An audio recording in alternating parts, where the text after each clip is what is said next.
um outro vírus que ronda as eleições, capaz de comprometer não a saúde pública, mas a própria democracia. Trata-se das notícias falsas, das campanhas de desinformação e de difamação. Uma causa que precise de mentiras, de ódio ou de agressões não pode ser boa. Pense nisso. Não faça aos outros o que não gostaria que fizessem com você.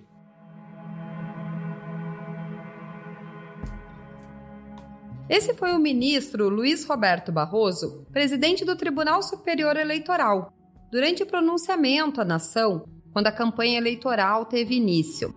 Fake news e campanha de desinformação são os temas da 4ª edição do podcast Matriz Especial Eleições. Eu, Maura Xavier, e o jornalista Henrique Massaro vamos falar o que você, cidadão, pode fazer para auxiliar a coibir esse crime, assim como as medidas que estão sendo desenvolvidas pela Justiça Eleitoral para combater essa prática, que pode trazer prejuízos à eleição e prejudicar a sua escolha na urna. Vem conosco!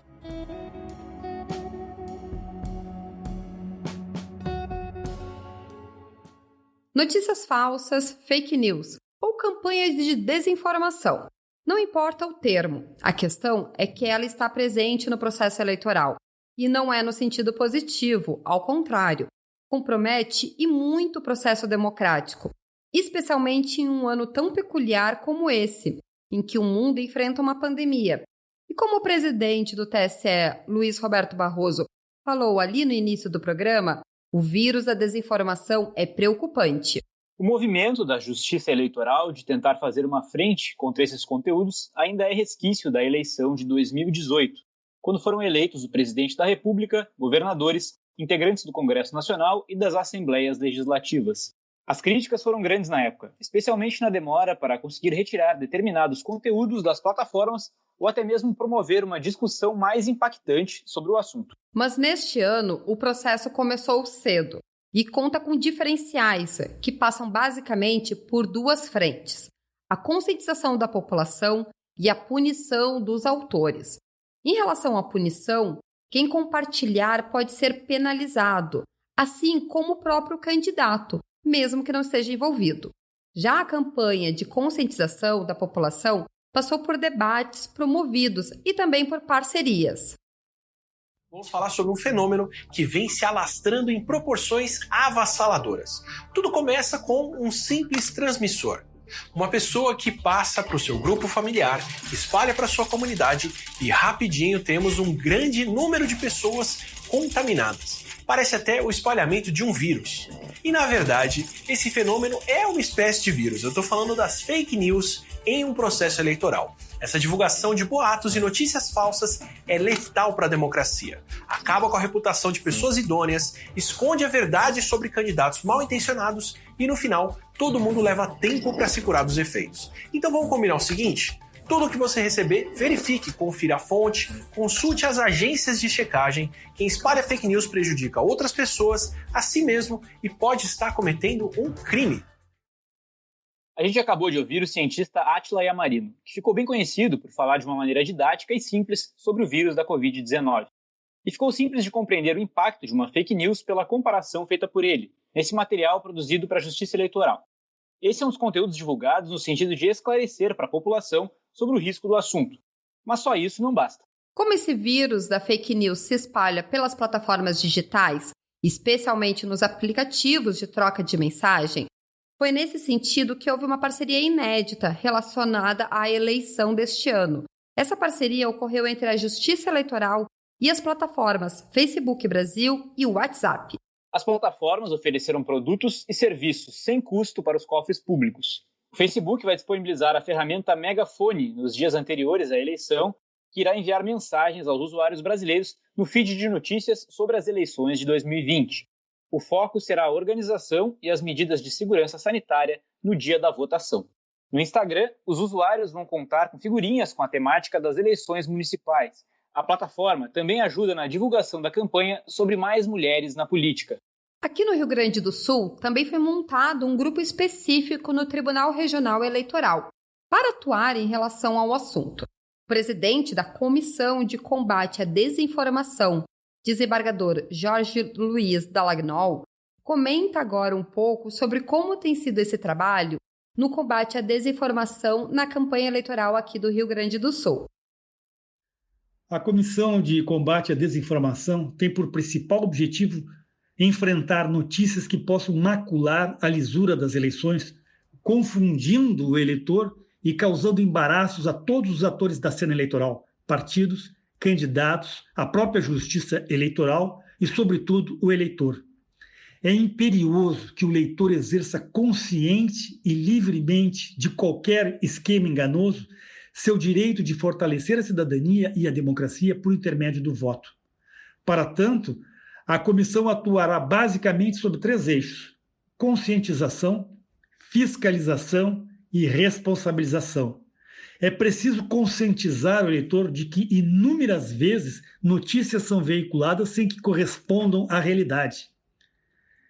É preciso que o eleitor saiba de que recursos dispõe para não ser ludibriado por práticas de desinformação. É o que se tem chamado de alfabetização midiática e informacional. Saber utilizar as ferramentas de mídias, ser instruído em identificar e checar notícias falsas, de modo a conter ou arrefecer a desinformação, inclusive levando a conhecimento das autoridades eventuais notícias que tenham detectado serem fraudulentas. Aliás, dentro dessa comissão haverá uma atividade de identificação e checagem por meio de técnicos capacitados nessa área, objetivando o desenvolvimento e aprimoramento de tecnologia de informação e comunicações voltada para o reconhecimento de práticas de desinformação com divulgação de contra-informações. Esse trabalho tem como alvo ainda apurar, sendo o caso, a responsabilização dos responsáveis pelas notícias fraudulentas. E nessa linha, a comissão conta com a parceria dos órgãos da Polícia Federal, da Polícia Civil, da Brigada Militar. Enfim, a Justiça Eleitoral cumprirá sua missão de garantir a legitimidade do pleito eleitoral. Essa é uma das metas da atual administração do Tribunal Regional Eleitoral.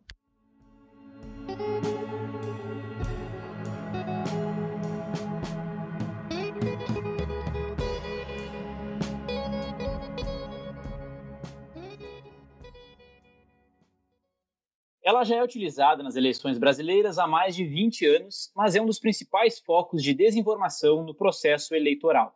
A urna eletrônica, que já gerava boatos na sociedade antes mesmo das redes sociais, virou um dos alvos favoritos de quem cria e espalha fake news. Por esse motivo, em todos os pleitos, o TSE e os tribunais regionais eleitorais precisam provar para a população que o equipamento é seguro e eficaz. Os boatos que circulam nos últimos tempos variam. Já teve quem dissesse que a urna eletrônica é comprada da China ou da Venezuela, ou ainda quem tente garantir que é impossível fazer uma auditoria no equipamento. Outro rumor que muita gente acredita é de que somente o Brasil, ou que quase nenhum outro país, utiliza a urna eletrônica. Mas, na verdade, não é bem assim.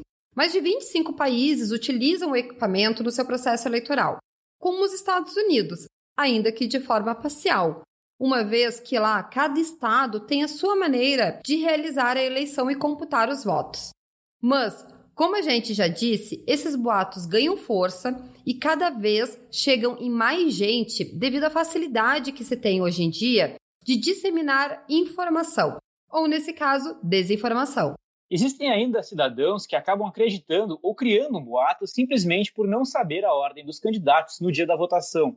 Em 2018, por exemplo, mais de 115 mil eleitores aqui no Rio Grande do Sul apertaram o 17 para o cargo de governador, quando nem havia candidatos com esse número aqui no estado. Adivinha o que aconteceu depois? Muita gente que votou errado e viu que seu voto não foi computado saiu dizendo que tinha algum problema na urna. O secretário de Tecnologia da Informação do TRE, Daniel Vobeto, explica alguns pontos sobre a segurança da urna eletrônica. Então temos uma urna que é planejada, ela é especificada pela Justiça Eleitoral, obviamente ela é contratada mediante licitação pública. Ela é fornecida, então, de acordo com as especificações da Justiça Eleitoral. O software é todo desenvolvido pela Justiça Eleitoral e ele pode, sim, ser auditado por partidos políticos, Ministério Público, Ordem dos Advogados do Brasil, a Polícia Federal, que tem feito esse trabalho há alguns anos com muita força, né? Temos eventos onde hackers são convidados e têm acesso à nossa urna, inclusive tem apoio da nossa equipe para buscar vulnerabilidades no sistema, para que a gente possa aperfeiçoar o sistema. Então, falar que esse sistema não é auditável é uma grande mentira. Nós não podemos contar voto a voto, talvez, mas isso é uma coisa que não faz sentido no processo eletrônico de votação. Mas é um sistema completamente auditado e controlado. Então, há muita mentira em relação a essa questão do processo. O hardware da urna eletrônica também é um hardware completamente diferenciado, que impede que um programa falso rode ali dentro. Tudo isso feito para quê? Para que aquilo que o eleitor vota no dia da eleição é o que realmente apareça na tela da urna e seja gravado da urna depois para que seja transmitido para a Justiça Eleitoral.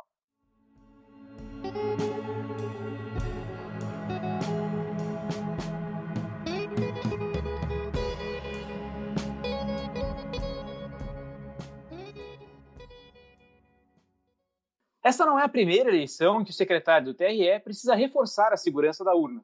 Em todo pleito, alguém da Justiça Eleitoral precisa vir fazer isso. Mas nesse ano, o TRE assumiu uma postura de não só desmentir as fake news, mas ser mais ativo no processo de informação.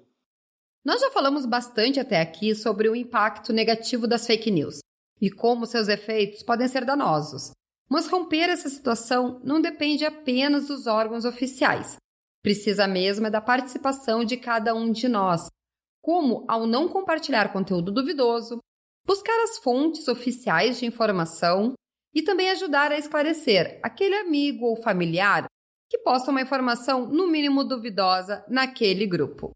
Mas outra maneira de ajudar nesse processo de conscientização é fazer uma denúncia de uma notícia falsa ou de uma campanha de desinformação. Para mostrar de uma maneira bem didática como isso pode ser feito, a gente contou com a ajuda da colega Flávia Simões, que fez um passo a passo que pode ser acessado no site correiodopovo.com.br. Mas ela vai nos contar quais maneiras de fazer a denúncia. Oi, Flávia, tudo bem? Nos conta agora como um cidadão pode fazer para denunciar um conteúdo duvidoso que ele recebeu, por exemplo, no WhatsApp ou viu numa rede social. Oi, Maureen. Então, a Justiça Eleitoral disponibiliza alguns meios para denunciar fake news ou irregularidades de campanha de modo geral. Nós separamos 4 meios. O primeiro é uma parceria do TSE com o WhatsApp, em que tu pode denunciar alguma mensagem duvidosa que tenha recebido pelo aplicativo. A página para fazer a denúncia pode ser acessada no site do TSE mesmo, www.tse.jus.br. Nela tem um formulário bem intuitivo, em que tu preenche alguns campos obrigatórios, como nome, região, data em que a mensagem foi recebida e o número pelo qual ela veio. O segundo caminho é pelo site do Ministério Público Eleitoral, www.mpf.mp.br. Logo, na página principal tem uma aba com serviços ao cidadão. Clicando em denúncias dentro da página, tu será redirecionado para uma página bem similar à do TSE. Nela, tu preenche alguns campos com informações pessoais também e pode enviar a tua denúncia. Além disso, tanto o TRE quanto o TSE têm números de WhatsApp, e-mails e telefones em que você pode entrar em contato. Vamos citar só o caso do Rio Grande do Sul. O número de contato é o 51-98463-9692. Aí é só adicionar nos seus contatos e chamar, como uma conversa normal. O e-mail é desinformação@tre-rs.jus.br. E, por último, para denunciar só irregularidades de campanha, a Justiça Eleitoral criou o Pardal. Ele foi criado em 2014, mas nessas eleições em que vem bem completo. É um aplicativo que pode ser baixado tanto para Android como para iOS e funciona de maneira bem simples. Tu baixa, clica no ícone de mais e vai seguindo os passos. Primeiro te pedem as informações de onde está acontecendo a irregularidade, sobre qual eleição ela se refere, e se é sobre um partido, coligação ou um candidato específico. Depois eles pedem para que tu descreva o que está acontecendo e anexe alguma foto ou vídeo. O último passo é preencher com os dados pessoais, mas tua denúncia pode ser em anônimo caso prefira, aí é só clicar na parte indicada no início da tela.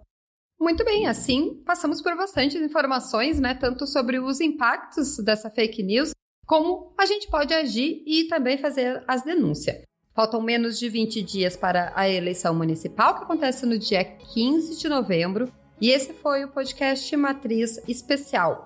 Teve a participação de Henrique Massaro e pesquisa de Flávia Simões. A edição é de Aleph Alencar. Obrigada pela escuta e até a próxima!